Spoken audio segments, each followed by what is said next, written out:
Matagal nang naninirahan ng mga tao sa Kapuluan.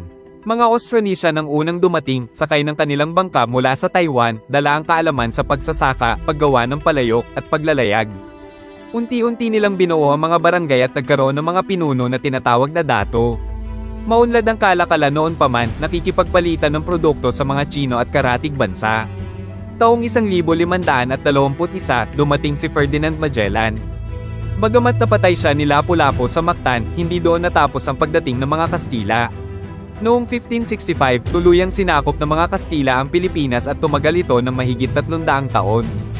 Dinala nila ang Kristyanismo, simbahan, at bagong pamahalaan. Ngunit hindi tumigil ang mga Pilipino. Noong 1896, itinatag ni Andres Bonifacio ang Katipunan at nagsimula ang himagsikan laban sa Kastila. Pinangunahan ni Emilio Aguinaldo ang rebolusyon at noong 12 ng Hunyo taong 1878, idineklara ang kalayaan ng Pilipinas. Pero hindi pa dito natapos ang laban. Pumasok naman ng mga Amerikano matapos ang Spanish-American War. Naging kolonya ulit ang Pilipinas ngunit dinala nila ang edukasyon, kalayaan sa pamamahayag, at demokratikong pamahalaan.